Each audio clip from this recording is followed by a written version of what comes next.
My prayers and thoughts are with Doug. We miss him. We don't like him when he's here, but we miss him now. But that's what life's all about, and he's been a big part of around for this organization for so many years. So our thoughts and prayers for him to get well soon, get back with us, and we miss him. Coach, so much of the changes that you made over the summer, the different things that you're doing this year, had to do with things that maybe didn't go to plan in the playoffs in the past. Washington at one point had something to do with that back in 2015. How many years ago has that been? 3 years ago. How big of a test going? I mean, if they're still their course similar, how good of a test will this be for you guys going up against a team like that? A lot, Josh, and that's a very valid question. And again, that's one reason why we did change our offense and defensive approach, is to make sure that to give us some other options in the playoffs when teams do try to take away DeMar and Kyle in those situations. And that's our passing's up. We've gone from 30th to 6th in assists. That's a huge jump.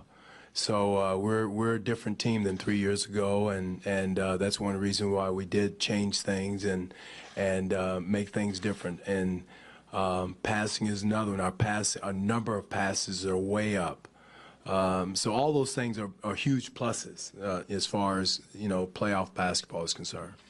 Do you think that's created a different mental state for the team as well? Trust, Rachel, more than anything else. Guys trusting each other, trusting the pass. I see a guy open over there, let's pass the ball to him, and sometimes passing for the sake of passing, moving the ball, and that defense has to shift a little bit to move the defense, moving our bodies a little bit more. So all those things gives the offense a different look, different movement. Moves it a little bit where they're not just standing there stationary staring at the basketball. So again, it's a totally different approach.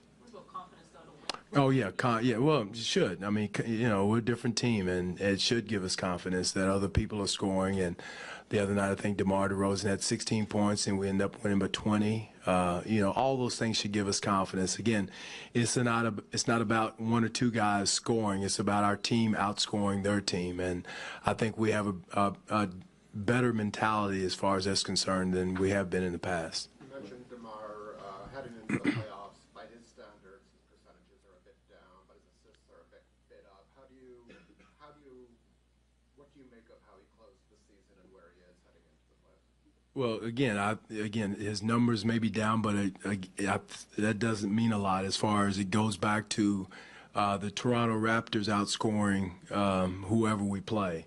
And as long as his assists are up and the ball is moving, that's more important than DeMar DeRozan being in a good rhythm or scoring big numbers or anything like that. And that mentality, Eric, will help us tremendously in the playoffs as far as winning is concerned. If we're going in worried about so-and-so not being in the rhythm or this guy's got to get his touches, that's not the mentality you want to go in with.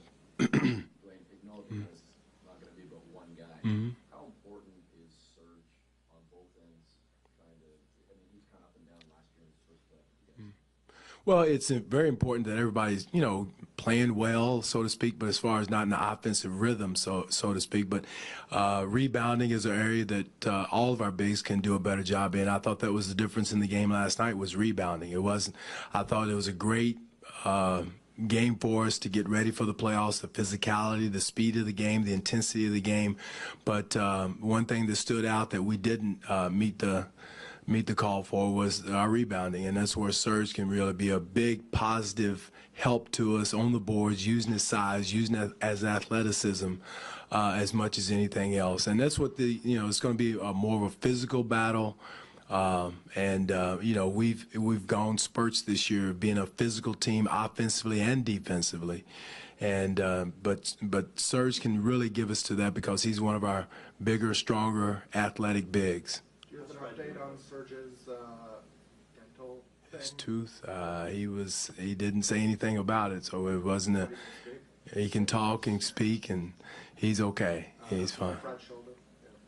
And Fred's shoulder. Fred is sore. Not sure. His X-rays were negative, so he's going to just, it's probably just day to day to see how he goes. So. At this point, do you think he'll play game one? It's at this point I see no reason that his X-rays were negative and sore. So to this point I don't know how to say day to day. Dwane, you didn't learn your opponent until last night. Normally, this you kind of get a few days grace or a few days sort of advance notice. How does that impact your preparation? We've been preparing for all three scenarios for a while, as long as we knew it was going to be those three, or had an idea it was going to be those. So all the film work, the information, the game prep, the coverages, and all that we've been preparing for. It's been day and night for our coaches, but it's been, we've been preparing for them. And luckily, we were playing Miami last night, so they gave us a little heads up with them in case, that scenario played out. So, we had enough time. The whole thing that used to be like a week or 3 days or 4 days between the end of the season and the playoffs. So, but that's cut down now to 1 or 2 days. And so I think everybody's in the same situation as far as preparation is concerned. In terms of the prep, is it a little different with them? They still shoot a lot of twos and most teams have kind of gone into threes, but they're still really heavy. Who's that, Washington? Well, a lot of it is John Wall. His penetration, his attack in the paint creates a lot, him getting to the rim. Again, you still have to respect their three-point shot. They still shooting at a high clip. They don't shoot as many, the volume, but they're shooting at a high clip, high percentage. So that's what you worry about as much as anything, is making sure you protect the paint, and then still you got to get to the shooters. And they got some guys that can make some tough shots. So they're a little bit unconventional from that standpoint, Ryan.